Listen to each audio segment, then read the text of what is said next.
आज के इस वीडियो में हम बात करेंगे डुफास्टोन टैबलेट के बारे में। डुफास्टोन टैबलेट आपको डॉक्टर कब रिकमेंड करते हैं और कौन कौन सी डिजीज में हम इसका यूज करते हैं, इसी के बारे में वीडियो में डिटेल में जानेंगे। तो वीडियो को पूरा और ध्यान से जरूर देखें। बहुत सारे लोगों के कमेंट्स आ रहे थे कि मैडम डुफास्टोन पे आप पूरी इंफॉर्मेशन लेके आइए। तो आज इस वीडियो में हम डुफास्टोन के बारे में बात करेंगे। डुफास्टोन एक सिंथेटिक प्रोजेस्टेरोन होता है जो कि हम बहुत सारी डिजीज में यूज करते हैं। जैसे कई महिलाओं को कंसीव नहीं हो रहा, इनफर्टिलिटी की प्रॉब्लम है, किसी की एंडोमेट्रियम की लाइनिंग, एंडोमेट्रियम की थिकनेस सही से नहीं बनती है और कई बार कंसेप्शन फेल हो जाता है। यानी कि महिला को ओवुलेशन तो होता है, एग रिलीज भी होता है, एग फर्टिलाइज भी होता है, पर वो इम्प्लांट नहीं हो पाता है क्योंकि एंडोमेट्रियम की थिकनेस अगर सही नहीं है आपकी, तो जो बच्चा आकर के चिपक के ग्रोथ करने वाला था वो इम्प्लांटेशन फेल हो जाता है। तो इस कारण से महिलाओं के नेक्स्ट मंथ फिर से पीरियड आ जाते हैं, मतलब कंसीव नहीं होता है। तो एंडोमेट्रियम की थिकनेस को सही करने के लिए भी डुफास्टोन टैबलेट आपको रिकमेंड करते हैं ताकि एंडोमेट्रियम की लाइनिंग सही से बने और हमारा जो बच्चा है, एम्ब्रियो है, वो अच्छे से आकर के ग्रोथ करना स्टार्ट कर दे, ताकि बच्चा 9 महीने तक हमारी कोख में पल सके। ठीक है। इसके बाद में दूसरी डिजीज होती है, जैसे महिलाओं के हार्मोन इनबैलेंस होते हैं। हार्मोन रिप्लेसमेंट थेरेपी में भी इसको यूज किया जाता है क्योंकि ये प्रोजेस्टेरोन है। जिन महिलाओं को प्रोजेस्टेरोन की कमी हो जाती है तो अलग से हमको प्रोजेस्टेरोन दे करके यूट्रस की कंडीशन को ठीक करना पड़ता है। इसके बाद में जैसे कई महिलाओं को एबनॉर्मल यूटेराइन ब्लीडिंग होती है, यानी कि पीरियड एक बार शुरू हो गया बंद नहीं हो रहा, तो ये भी हार्मोनल इनबैलेंस के कारण ये प्रॉब्लम होती है कि बार बार पीरियड चालू हो जाते हैं, ब्लीडिंग बंद ही नहीं हो रही। 10 दिन हो गए, 15 दिन हो गए, 20 दिन हो गए, 25 दिन हो गए, तब भी हार्मोन थेरेपी देकर के जो एबनॉर्मल यूटेराइन ब्लीडिंग हो रही है उसको कंट्रोल में किया जाता है। इसके बाद में आता है डिस्मेनोरिया, यानी कि महिलाओं के जब पीरियड्स आने वाले रहते हैं तब उनको बहुत ज्यादा पेट में दर्द होता है, पेनफुल मेंसेस होते हैं, जिसको हम पीएमएस भी बोलते हैं या डिस्मेनोरिया भी बोलते हैं। डिस्मेनोरिया का मतलब होता है कि पीरियड्स आने वाले हैं, उस दौरान आपको बहुत ज्यादा क्रैम्प आते हैं, पेट के निचले हिस्से में बहुत ज्यादा ऐंठन होती है। तो उस समस्या से निजात पाने के लिए भी डुफास्टोन टैबलेट आपके डॉक्टर आपको रिकमेंड कर सकते हैं। इसके बाद में एंडोमेट्रियोसिस जो होता है, यानी कि बच्चादानी में सूजन आ जाती है। एंडोमेट्रियम की जो लाइनिंग रहती है बच्चादानी के अंदर, एंडोमेट्रियम नाम की एक परत रहती है जिसमें कि हमारा बच्चा आगे जाके ग्रोथ करता है, या प्रेगनेंसी ठहरने के लिए एंडोमेट्रियम का ठीक होना बहुत जरूरी होता है। तो जिन महिलाओं को एंडोमेट्रियोसिस हो जाता है उसको ठीक करने के लिए भी डुफास्टोन टैबलेट आपको रिकमेंड कर सकते हैं।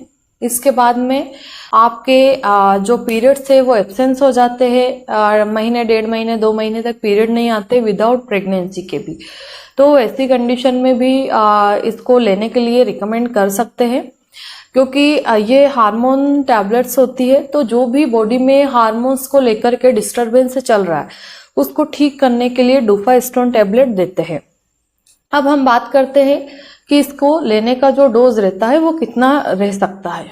तो नॉर्मली डोज कई बार पेशेंट की कंडीशन पे डिपेंड करता है कि हमको कितना देना है।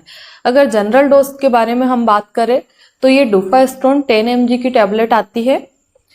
तो स्टार्टिंग में एक टैबलेट पर डे लेने को देते हैं पेशेंट को। उसके बाद में जरूरत पड़ती है तो एक टैबलेट सुबह, एक शाम को भी दे सकते हैं, और कई बार दिन में 3 टाइम भी लेने के लिए बोल सकते हैं। कभी हमको लगता है कि भाई कंसीव हो गया है और आपके पीरियड आने के चांसेस बढ़ रहे हैं, तो ऐसी कंडीशन में उसको 3 टाइम देकर के भी एंडोमेट्रियम की जो लाइनिंग है उसको सही बनाए रखने के लिए ज्यादा डोज देना पड़ता है।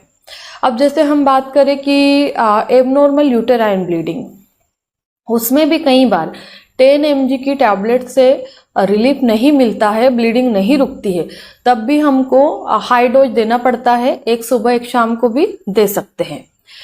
इसके बाद में पीएमएस की बात हम करें या डिस्मेनोरिया की बात करें तो इस कंडीशन में हम एक टेबलेट पर डे सफिशिएंट होती है पेशेंट के लिए।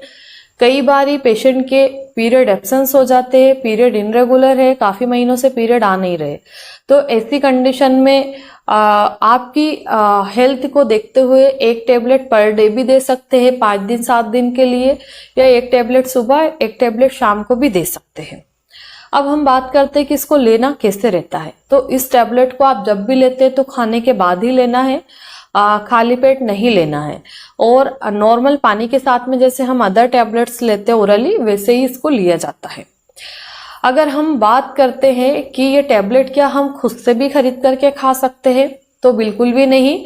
ये डॉक्टर की रिकमेंडेशन के बाद ही आपको लेना है। अपनी मर्जी से अपनी बॉडी पे कोई भी एक्सपेरिमेंट करने की आपको जरूरत नहीं है। डॉक्टर को दिखाइए, अगर डॉक्टर को लगेगा तो वो खुद आपको रिकमेंड करेंगे। अब हम बात करते हैं कि डुफास्ट्रोन टैबलेट के क्या क्या साइड इफेक्ट हो सकते हैं। तो जनरली इसके साइड इफेक्ट देखे जाते हैं, जैसे सिर दर्द होना, थोड़ी बेचैनी होना, पेट के निचले हिस्से में दर्द होना, बॉडी में किसी किसी को इचिंग भी हो सकती है, पर ये रेयर केसेस में ऐसा देखा जाता है। जनरली जो कॉमन साइड इफेक्ट देखे जाते हैं वो सिर दर्द यानी कि हेडेक होना, थोड़ा मुंह सूखना, या फिर थोड़ी बेचैनी होना, और पेट के निचले हिस्से में दर्द होना। इसके बाद में किसी किसी को ब्रेस्ट पेन होना। ये कुछ नॉर्मल से साइड इफेक्ट है। अगर ये साइड इफेक्ट आपको देखने को मिलते हैं और ये दिनों दिन बढ़ रहे हैं दवाई लेने के साथ में, तो आपको अपने डॉक्टर से कंसल्ट करना चाहिए। हो सकता है कि डॉक्टर या तो आपका डोज कम कर दे या फिर आपको बंद करने की सलाह दे। इसकी जगह वो कोई और मेडिसिन भी आपको प्रिस्क्राइब कर सकते हैं। तो इस वीडियो के माध्यम से हमने जाना है कि डुफास्ट्रोन टैबलेट कब कब रिकमेंड की जाती है, कितनी मात्रा में आपको दे सकते हैं, और इसके क्या साइड इफेक्ट आपको देखने को मिल सकते हैं। जो डिजीज मैंने बताई है, हो सकता है कि डॉक्टर आपकी हेल्थ के अकॉर्डिंग कोई और डिजीज में भी, यानी कि गायनिक से रिलेटेड जो भी प्रॉब्लम्स होती है उसमें जनरली हम डुफास्ट्रोन टैबलेट का यूज कर सकते हैं, और इसको हम प्रेगनेंसी में 9 मंथ तक भी यूज कर सकते हैं। यानी कि कंसीव होने के बाद भी अगर हमको ऐसा लगता है कि किसी का बार बार एबॉर्शन हो गया है, 2 महीने 4 महीने के बाद आपको एबॉर्शन की हिस्ट्री रही हो, तब भी डुफास्ट्रोन नॉर्मली 9 मंथ तक दे सकते हैं, ताकि हमारा बच्चा 9 महीने तक अच्छे से ग्रोथ करे और 9 महीने के बाद हमारी डिलीवरी हो जाए। तो इसलिए भी जिन पेशेंट को 5, 6, 7 महीने चल रहे उनको भी हम दे सकते हैं, पर वो जरूरत पड़ने पर, ऐसा नहीं कि हर किसी पेशेंट को दे रहे। धन्यवाद।